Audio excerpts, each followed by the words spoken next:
মুরগির গিলা, কলিজার হাড্ডি এগুলোই আমি আজকে একসাথে করে রান্না করব। তার জন্য প্রথমে আমি এইখানে মুরগির সেই অংশটুকুগুলো নিয়ে নিয়েছি। আর এইখানে আমি পেঁয়াজ, রসুন আর সব বাটা মশলা আর গুঁড়া মশলাগুলোও আমি নিয়ে নিয়েছি। এগুলো দিয়েই মূলত আমি আজকে রান্নাটা করব। আর পেঁয়াজ আর রসুনগুলো আমি এরকম করে ছোটো ছোটো করে পিস করে কেটে নিয়েছি। মুরগির এই হাড্ডি, গিলা, কলিজার এই অংশগুলো এইরকম করে রান্না করলে খেতে কিন্তু অনেক ভালো লাগে। আর তার জন্য আমি যে মশলাগুলো নিয়েছি সব কিছু আমি পরিমাণ মতোই নিয়েছি, বেশি একটা দিব না। এইগুলো এরকম করেও রান্না করে খাওয়া যায়, আর তার সাথে আলু দিয়েও রান্না করে খাওয়া যায়। এখন আমি একটি কড়াই নিয়ে নিলাম, আর সেখানে আমি পরিমাণ মতো তেলটা দিয়ে দিয়েছি। আর তারপর পেঁয়াজ, রসুন আর দারুচিনি এগুলো আমি দিয়ে দিব। এইগুলো দেওয়ার পর আমি এগুলো খুব সুন্দরভাবে একটু ভেজে নিব। পেঁয়াজ আর রসুনগুলো হালকা একটু ভেজে নিলে তাহলে তরকারির ফ্লেভারটা খুব সুন্দর আসবে। আর যেহেতু মুরগির এই অংশগুলো এইগুলো দিয়ে এরকম করে রান্না করলেই বেশি ভালো লাগে। আলু দিয়ে রান্না করলেও খেতে তেমন একটা খারাপ লাগে না, তবে আমি আলু ছাড়াই আজকে রান্না করব। এইগুলো আমি আগে থেকেই ভালোভাবে কেটে দিয়ে পরিষ্কার করে রেখেছিলাম। আর এখন আমি এখানে বাটা মশলাগুলো দিয়ে দিলাম।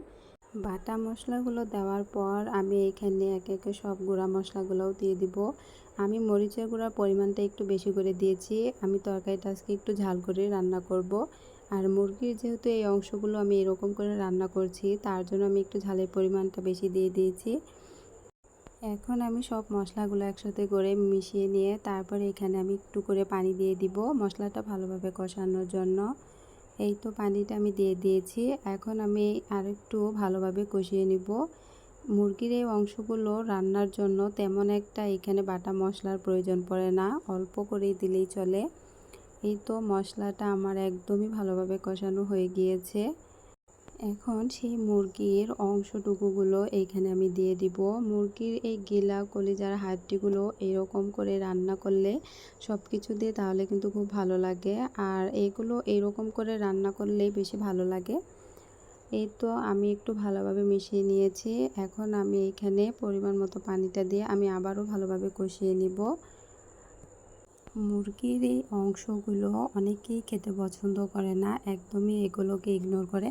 তবে এই অংশগুলো এরকম করে রান্না করে খেলে কিন্তু অনেক টেস্টি। যারা এই মুরগির অংশটুকুগুলোকে একদমই ইগনোর করে তারা কিন্তু সহজে এইভাবে রান্না করে বাসায় দেখতে পারেন। এইভাবে রান্না করে খেলে কিন্তু ভালো লাগবে। আর মুরগির গিলা, কলিজার হাড্ডিগুলো এইভাবে ভুনা করলে কিন্তু অনেক বেশি ভালো লাগে। তার জন্য আমি সবসময় চেষ্টা করি এরকম করে রান্না করতে। আমি আর অন্যভাবে তেমন একটা ট্রাই করি না। এইভাবে রান্না করলে আমার কাছে সবথেকে বেটার মনে হয়, আর খেতেও কিন্তু অনেক টেস্টি লাগে। আমি একবার কষানোর পর আমি আবারও কষানোর জন্য একটু করে পানি দিয়ে দিয়েছি। আর এখন ঢাকনা দিয়ে ঢেকে দিব। রান্নাটা শেষ হওয়ার পূর্বে আমি এখানে 3 থেকে 4টা কাঁচামরিচ এখানে দিয়ে দিব। কাঁচামরিচটা দিলে তরকারির ফ্লেভারটা আরও বেশি সুন্দর আসবে, এই জন্য আমি এখানে কাঁচামরিচটা দিয়েছি। আপনারা চাইলে দিতে পারেন, আবার না চাইলে ইগনোরও করতে পারেন। এই তো রান্নাটা আমার প্রায় হয়ে এসেছে। আর রান্নাটা যেহেতু প্রায় হয়ে এসেছে আমি এটাকে একটু ভাজা ভাজা করে নেব। আমার কাছে এটাকে ভাজা ভাজা করলেই খেতে বেশি ভালো লাগে, তার জন্য আমি একটু লাল করে ভেজে নিব। এই তো একদমই ভাজা ভাজা হয়ে গিয়েছে। এখন আমি এটাকে নামিয়ে নিব। রান্নাটা আমার হয়ে গিয়েছে, এখন আমি চুলাটা অফ করে দিয়ে নামিয়ে নিব। এই তো একদমই রান্নাটা আমার কমপ্লিট হয়ে গিয়েছে। আজকে আমার এই রেসিপির ভিডিওটা আপনাদের কাছে কেমন লাগলো অবশ্যই কমেন্টে জানিয়ে যাবেন। আর আমার চ্যানেলে এরকম নতুন নতুন ভিডিও পেতে আমার চ্যানেলটি সাবস্ক্রাইব করে আমার পাশে থাকবেন। আল্লাহ হাফেজ।